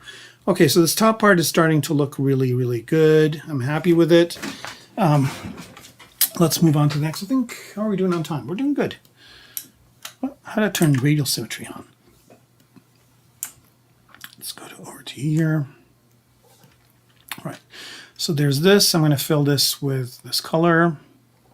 I think this was the darker color. So switch color, fill object, solo. Okay.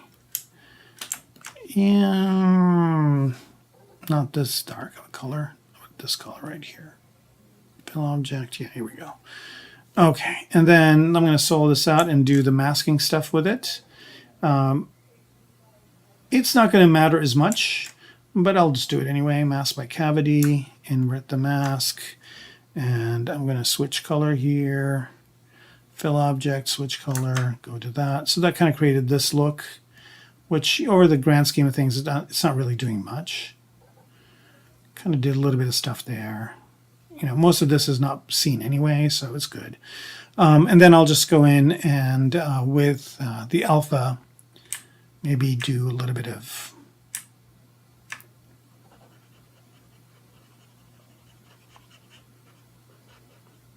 this stuff, and then pick the darker color.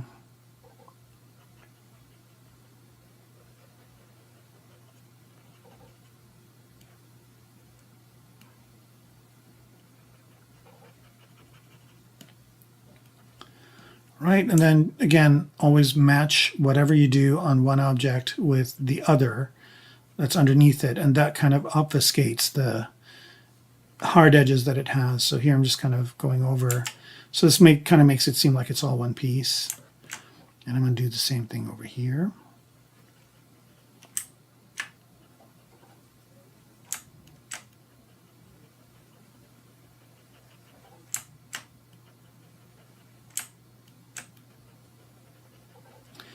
And just kind of, you know, make it seem like it's all part of the same object. And then let's pick this color and beat that thing back a bit to there. All right, so now I think this top part I'm pretty happy with.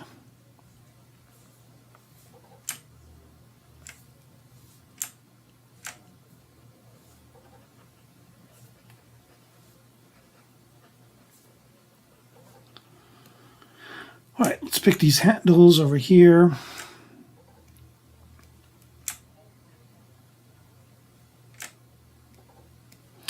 And let's fill them this color. And again, these are all kind of low poly models, so just a little bit of, unless I'm going to be zooming in on it, I just need it to, oops, pick to. When you're painting, make sure you don't pick sculpting brushes. You can really mess up your subject there, right? So just kind of a little bit of, you know, kind of work there, but that kind of makes it stand out. Okay, so there's that. Cloth I'm going to do last. Let's go on to, I did this piece right here. I'm going to do the mask by cavity to this, like that. And invert that mask, and then let's do a little bit of massaging on this thing. Let's blur it, invert it, and then switch color, fill object, switch color. Let's see what that looks like. Oh, that's not what I want it to do. Okay, one more time. Let's go back to what it was. Okay, so what I want to do is walk this forward, okay, and then in that one area, in these crevices, I want the darker colors. Fill object, and then do this. Yeah, here we go. And this is what that looks like, and that looks great. I might just need to add to it a little bit.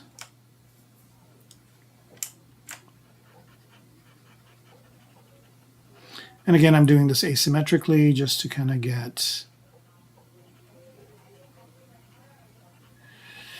Okay, there it is. Okay. Time to do the same thing with this piece. Solo it out. All right, so this piece doesn't have any thickness, which is really weird. Right? If I turn double on, you can see the inside. But I think I extracted this thing out without any depth, which is fine. Also, was I using this thing or not? Is the other question. Let's see. Is it better with it there or not? Let's do that real quick. What if I remove it?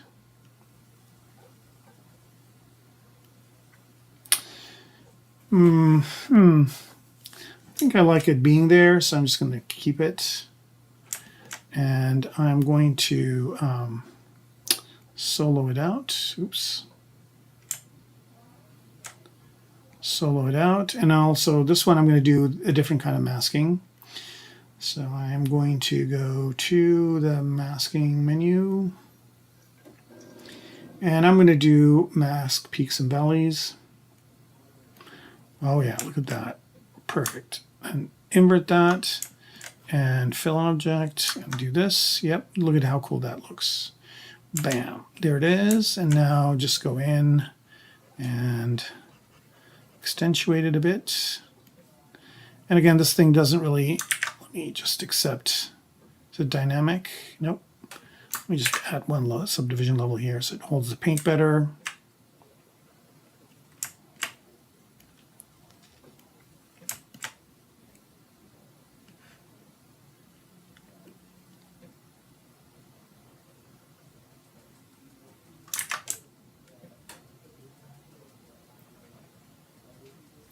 Right, there it is. Okay, I think that works.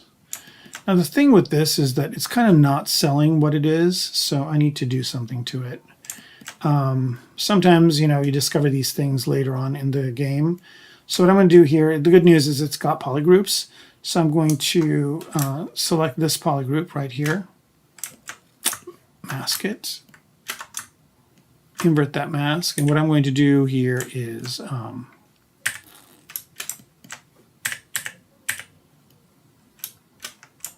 with the center of this and push these in like that. Just kind of create a little bit more of a border. And I'm going to push this whole thing out just a little bit.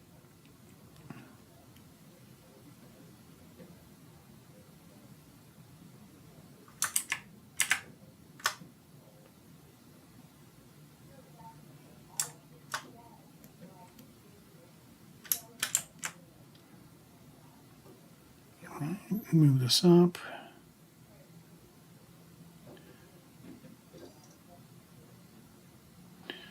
Okay, something like that. And let's see what that looks like without the paint, without the mask. Yeah, I think that looks a little bit better. Maybe tuck these pieces in a bit.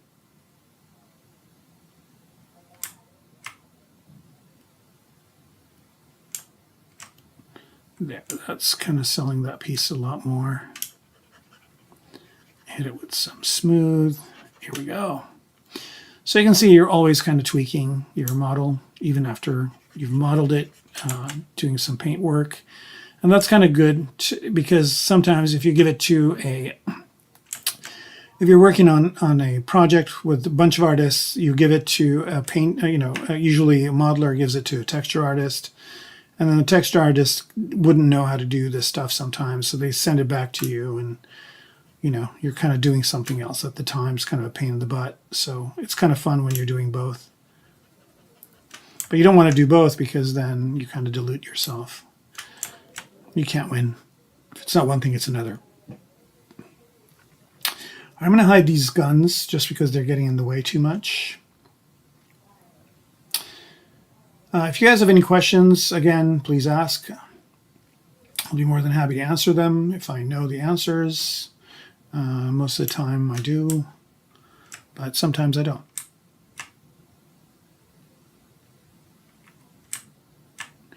All right, I'm going to straighten these things out a bit with the clip curve. I don't have symmetry on, do I? Or perspective on? Nope.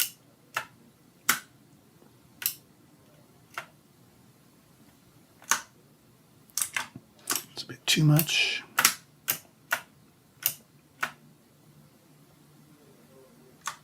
There we go. Do the same thing on top here.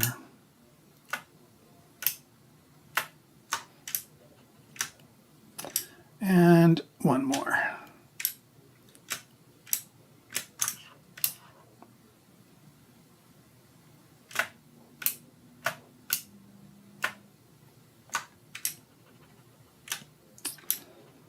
All right, I think that looks much better. The paint looks okay. I think I don't really need to do much else to it. Except maybe break symmetry just a little bit. And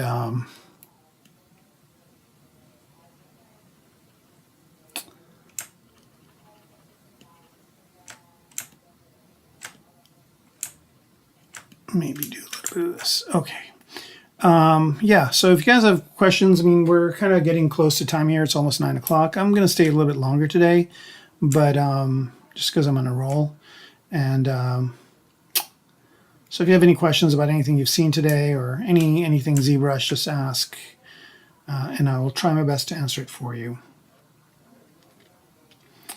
All right, here, mask by cavity. There it is. And invert that mask. Now I can already see there's not enough geometry here, so I'm going to just do one subdivision level here and then do the mask by cavity, and you can see that's a lot better. Invert the mask, fill object, invert the mask. Here we go. Now fill object. And then do that. So this is really a very dark color, which is not what I want. I want this color right here.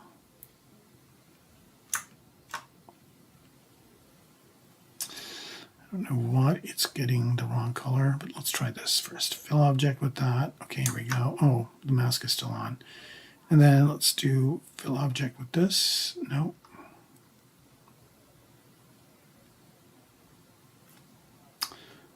Cavity, inverse the mask, I just do that here, and then switch color, fill objects, here we go. By the way, blurring works with painting as well, and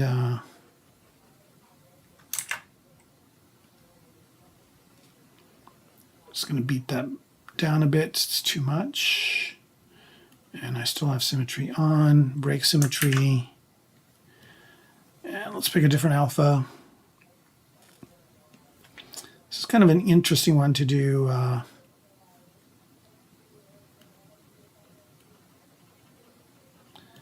spraying with as well. I'm assuming this is going to be a little bit darker since it's kind of near the guns and whatnot. Okay, so that's good. All right, let's do this piece. Right, so right off the bat, I'm going to add a subdivision level to this. Maybe one more. Let's see how it's holding paint. That's good. I don't want that alpha. Let's go back to this one. All right, mask by cavity. Not too many cavities here, but it's giving me like some interesting dirt over here. I guess I didn't really have this straight. That's good. And invert that mask. And fill object, clear the mask. So it's kind of giving me a little bit of an interesting area over here, and just gonna get rid of this sharp border over here.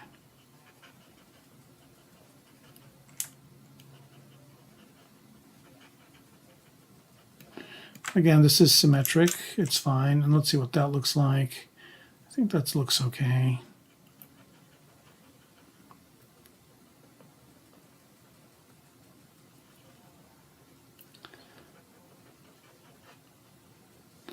Again, this is all symmetrical, so I'm going to break symmetry and do some of this work non-symmetrically.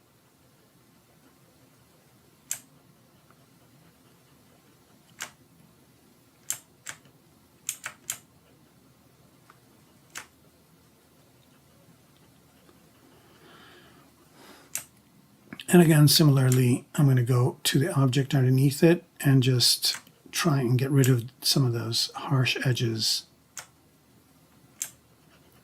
between the subtools. So this might look like it's taking a long time, but actually I've done quite a bit of work. I've almost done the entire hull in 2 hours, which is, not bad. All right. Good thing this autosave is happening because I didn't save it once, and if I crash now, I will be tearing my hair out thinking that it should have saved. All right, so we're kind of getting close to time. I think I'm going to go a little bit longer just so I can get more of these, some of these hull pieces, but I think I'm just going to do the hull online, and then I'll do the rest of it off camera. And then next time I'll have it all painted, and then we can just pose it. I was kind of hoping to be done with this sooner, but I think the painting, I'm taking my time doing it because it's looking good. And I think I'm just going to kind of continue to do it this way. Because at first I was thinking, you know, I'd kind of do some very light painting, but it's going so well that I think I'm going to do this kind of paint job. All right, so let's do a quick render to see what this looks like. And then I also want to do a BPR render, not BPR, an NPR, non-photorealistic render to see what it looks like. But let me just do a regular render first.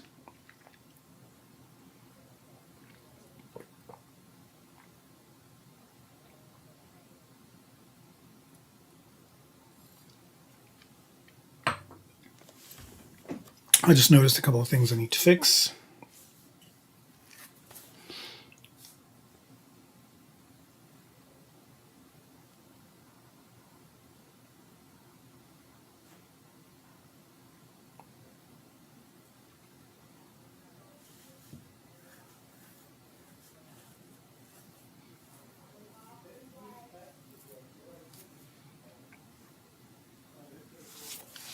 All right, here we go.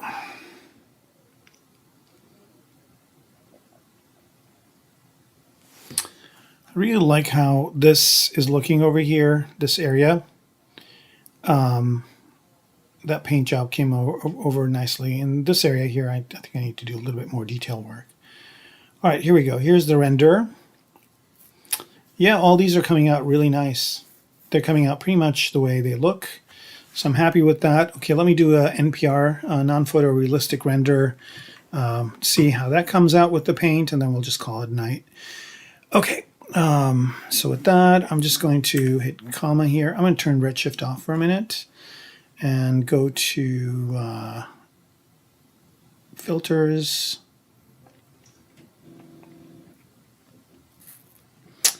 And I'm going to go into some of my filters over here. And let's see what it looks like with this.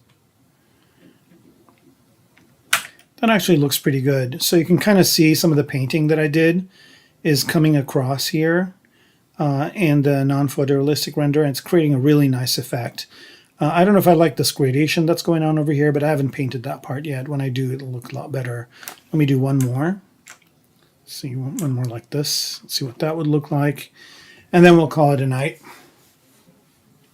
Again, if you have last minute questions, I'll wait a few minutes to answer them. Other than that, I think we'll be done for today. Yeah, a lot of that's coming out really nice over here. So like if I wanted to use this in some sort of an animated thing, this is a really nice effect. Like if I was going to make a comic book or something like that with this, it would really work out nicely. All right, let me do this one more time.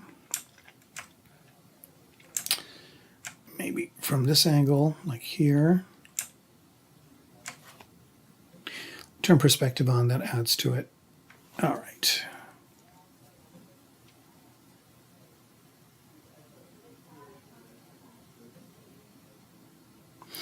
All right, that came out good. It's cast a nice shadow, and I can kind of see the surface noise here, and definitely you can see some of the coloring work in the cavities and whatnot. All right, so with that, we will call this a day. So basically what's going to happen is next time I'll have painted the whole thing. So I'll just take some time during the week. Hopefully I have time. and paint the rest of it. And then once we're done, the posing is pretty straightforward.